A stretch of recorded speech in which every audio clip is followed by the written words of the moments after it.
दोस्तों, पानी से नहाने वाला व्यक्ति सिर्फ लिबास बदलता है। पानी से नहाने वाला व्यक्ति सिर्फ लिबास बदलता है और जो पसीने से नहाता है वो इतिहास बदलता है। नमस्कार, मैं हूं पवन, आपको अपने YouTube चैनल रियल कंटेंट पे स्वागत करता हूं।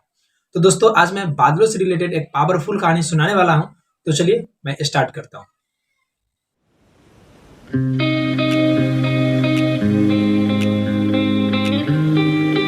दोस्तों, काफी समय बाद बादलों की एक मीटिंग चल रहा था। उस मीटिंग में बादलों ने अपने आप से कहा कि हम लोगों ने अपने लाइफ में कभी भी ब्रेक नहीं लिया, यानी कि बरसना बंद नहीं किया। अब हमें अपने लाइफ में भी आराम करनी चाहिए और 10 सालों का, छोटा मोटा नहीं, 10 सालों का ब्रेक लेनी चाहिए। और वो लोगों ने अपने 10 सालों तक न बरसने की ब्रेक ले लिया था। इस बात की जब खबर धीरे धीरे धरती पे आती है तो धरती पर रहने वाले लोगों को पता चलता है कि बारिश यानी बादल अब 10 सालों तक हमारे गाँव में नहीं बरसने वाला है।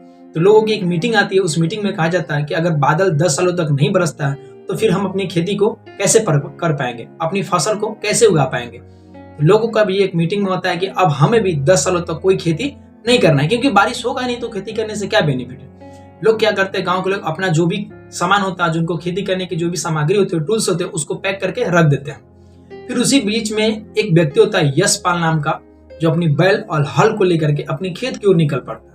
लोगों में बहुत आश्चर्य होता है कि अरे यार, ये क्या, अभी तो थोड़ी देर पहले मीटिंग में हुई थी कि हमें 10 सालों तक कोई खेती करनी ही नहीं है, फिर यशपाल नाम का जो व्यक्ति अपनी हल बैल को लेकर के खेत की ओर क्यों जाया।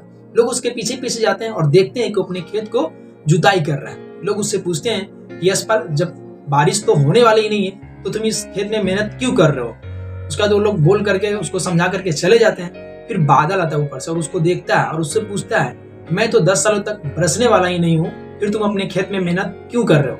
यशपाल नाम का व्यक्ति जो होता है वो बादल से कहता है कि मैं इसलिए मेहनत कर रहा हूँ कि 10 सालों तक जब आप बादल बन के, बारिश बन के नहीं बरसोगे तो 10 सालों के बीच में अपना खेती करने, यानी कि खेत जोतने का जो फसल है उसको मैं भूल ना जाऊँ, इसलिए मैं करते रह रहा हूँ। अगर 10 साल बाद जब आप बारिश बन के बरसोगे तो मुझे इस चीज का नॉलेज रहेगा और भरपूर नॉलेज रहेगा। फिर बादल ऊपर जाता है और अपने संगठन में बोलता है कि ऐसा तो नहीं है कि 10 सालों तक ब्रेक लेने के बाद हम अपने बरसना भूल जाए। इसलिए उन्होंने संगठन में अपने आप को बोलता है कि नहीं, हमें अब बरसना चाहिए। और बादल ऊपर से बरसता है बारिश बन करके। तो यशपाल का नाम को जो व्यक्ति होता है उसका खेत तो रेडी रहता है, वो अपने फसल को वो देता है, लेकिन बाकी जो लोग रहते हैं उनका खेत में कोई ऐसा तैयारी होता ही नहीं है, इसलिए उनका खेती रुक जाता है।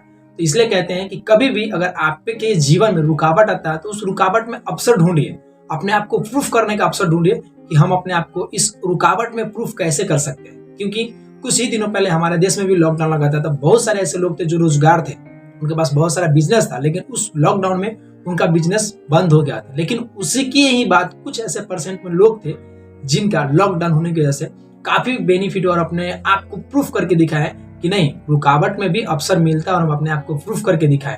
इसलिए कभी भी आपका लाइफ में रुकावट आती है तो उसमें प्रूफ करने की मौका ढूंढिए। तो चलिए मिलते हैं ऐसे ही पॉजिटिव कहानी के बाद एक नई वीडियो में नई उम्मीद के साथ। Thanks of